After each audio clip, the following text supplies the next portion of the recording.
Social Security is in the sights of Doge and Elon Musk. This has the potential to totally upend this country in more ways than one. Social Security is not only one of the most well liked programs in the country, but also one of the most effective programs in the country. Prior to its introduction by FDR, like 70% of seniors were living in poverty. That number today is down to 10%. There are estimates that say if Social Security was not around, 40% of seniors would be living in poverty. This is tremendous legislation. It is the bare minimum when it comes to social safety nets, but it is much needed. You have these older people who have given their lives to the workforce, to helping build this country in many cases, and there is now the potential that their benefits are stripped from them, which is incredibly just cruel to think about. This article is also courtesy of CNBC. The Social Security Administration plans to shed 7,000 employees as the Trump administration looks for ways to cut federal spending. The agency on Friday confirmed the figure, which will bring its total staff down to 50,000 from 57,000. Previous reports that the Social Security Administration planned for a 50% reduction to its headcount are, quote, false, the agency said. Nevertheless, the aim of 7,000 job cuts has prompted concerns about the agency's ability to continue to provide services, particularly benefits payments, to tens of millions of older Americans when its staff is already at a 50-year low.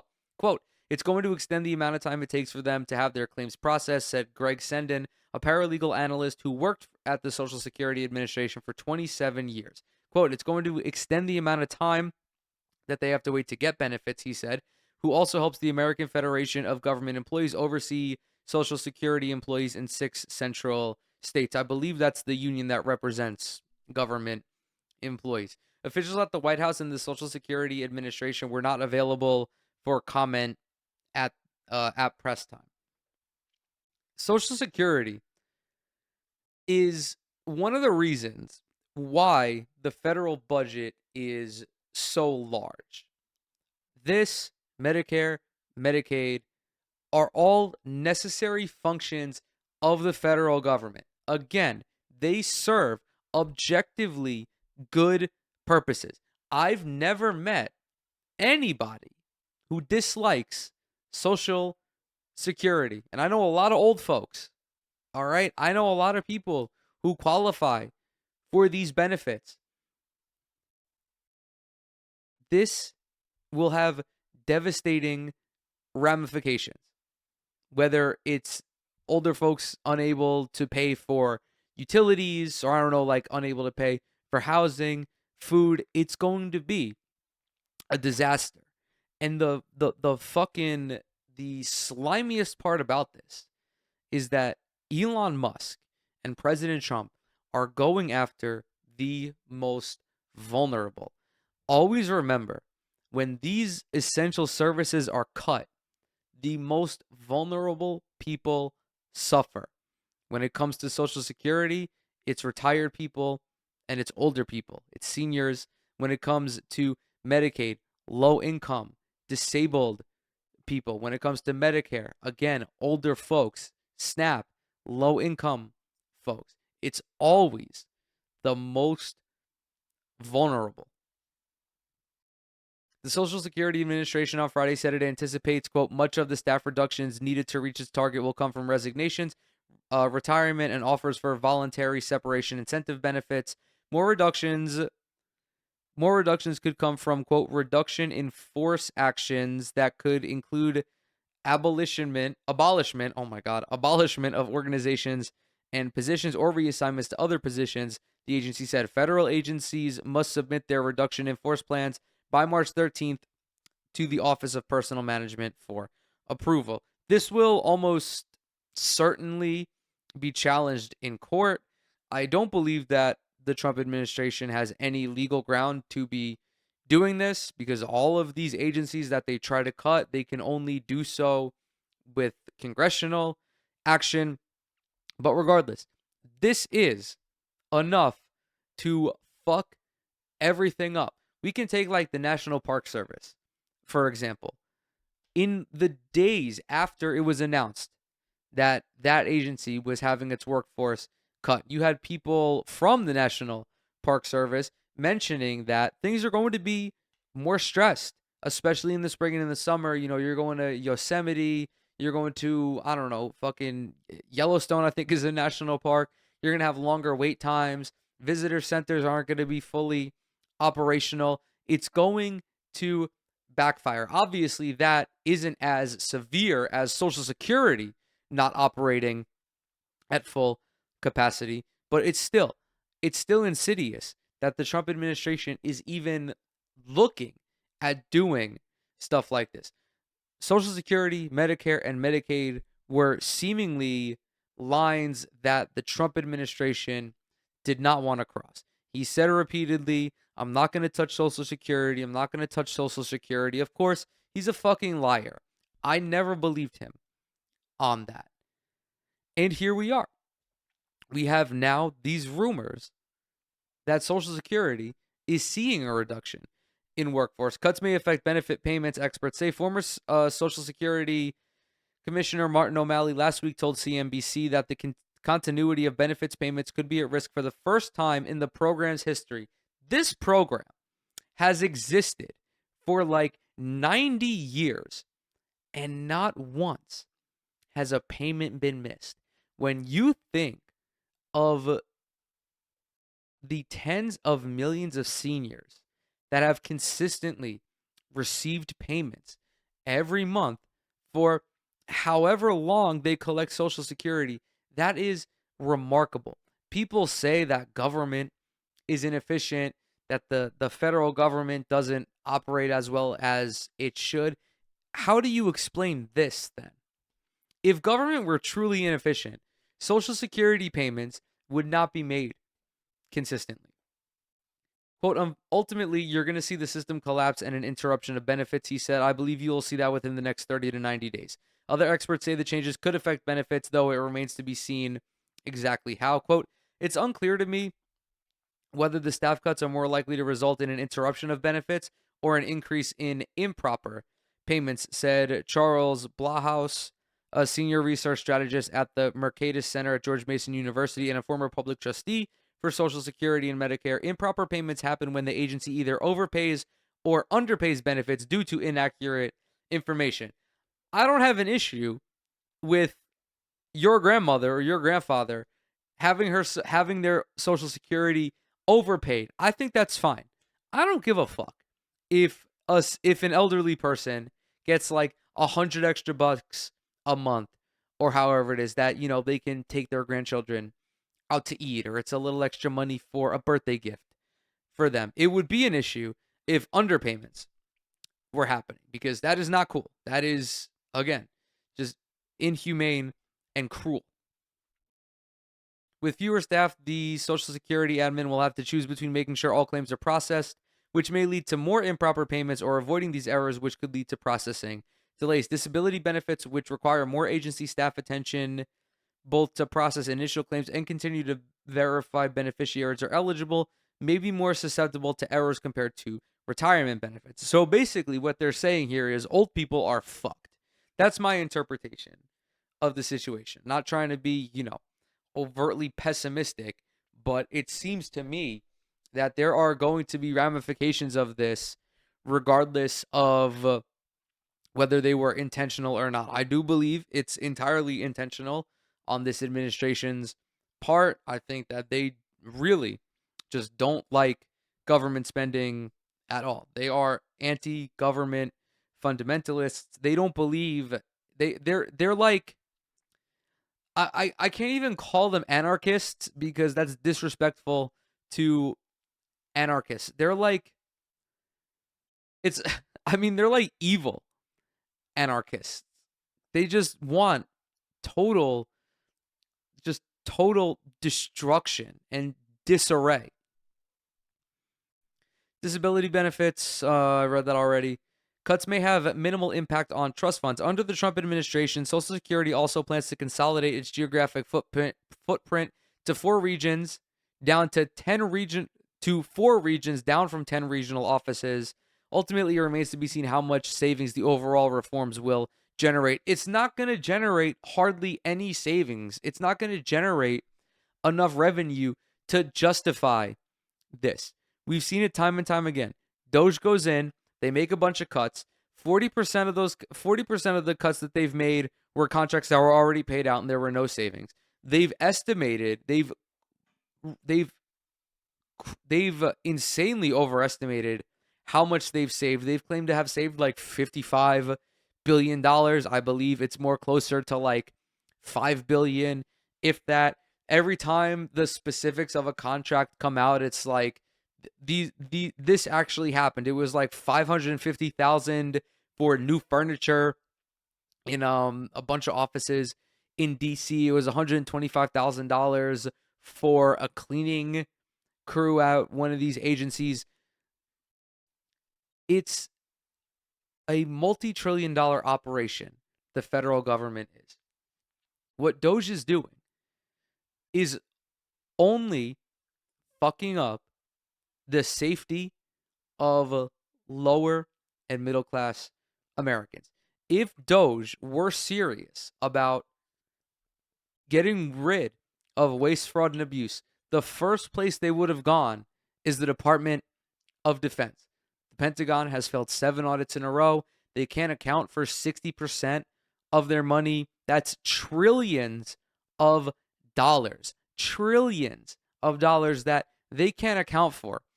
Moreover, think of the trillions of dollars that we can account for that were wasted on foreign wars like Iraq and Afghanistan. Unjustifiable foreign wars.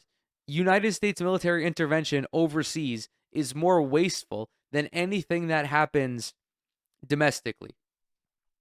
The Social Security Administration's funding for administrative costs comes out of its trust funds, which are also used to pay benefits. Based on current projections, the trust funds will be depleted in the next decade, and Social Security will not be able to pay full benefits over time unless Congress acts sooner.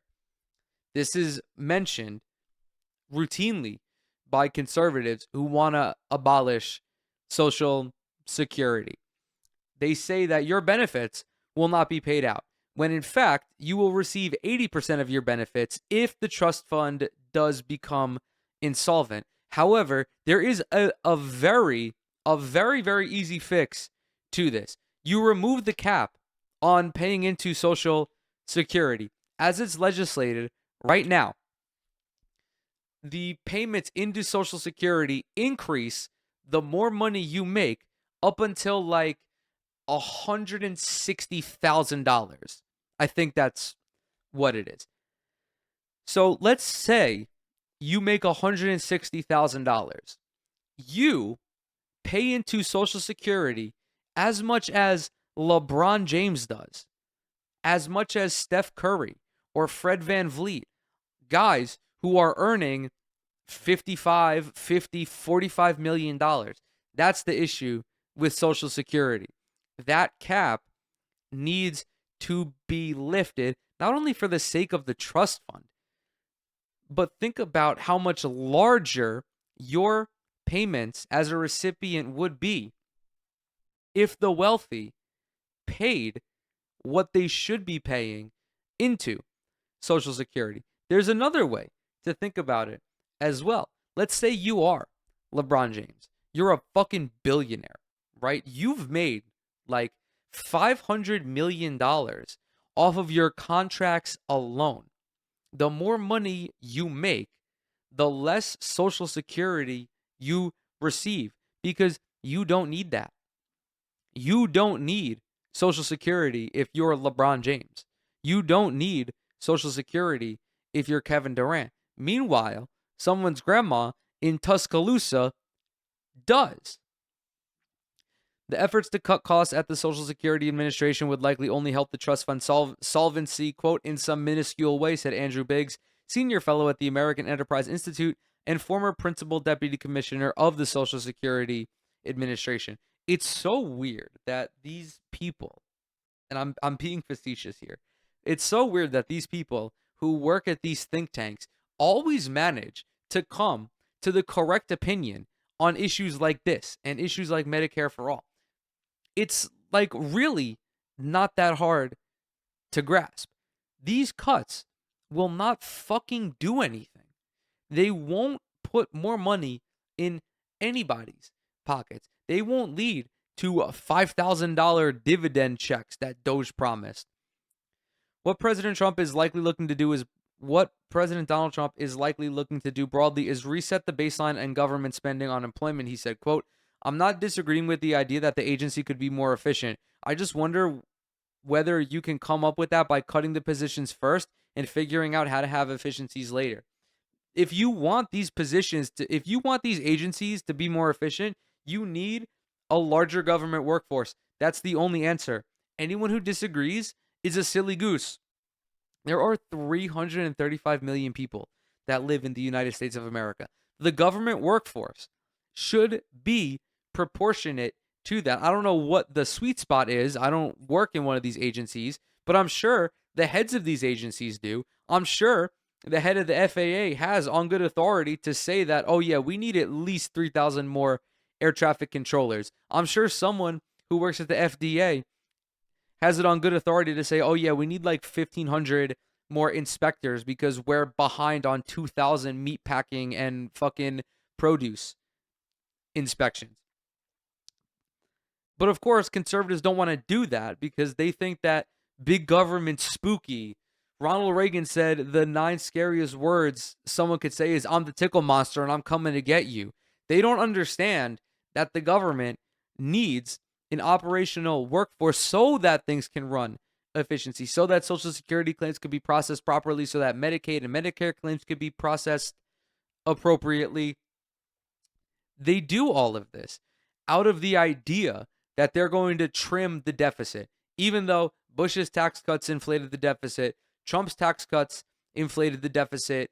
The budget bill that just passed the House of Representatives is going to add like $4 trillion. I think it was something like that, $4 trillion to the deficit. Republicans don't give a fuck about the deficit. They only give a fuck about the deficit when the Democrats are doing something. If they really cared about the deficit, this is very simple.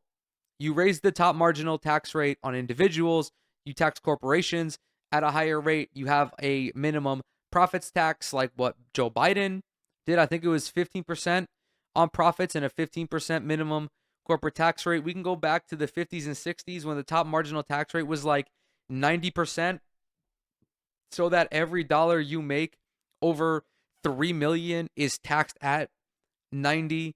It doesn't even have to be 3 million. We could do 10 million. It doesn't fucking matter.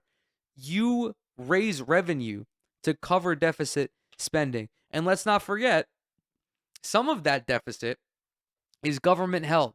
They float around $36 trillion, $37 trillion. Yeah, that is the deficit, but that is the combined public and private deficit, or the consumer debt and the government held debt.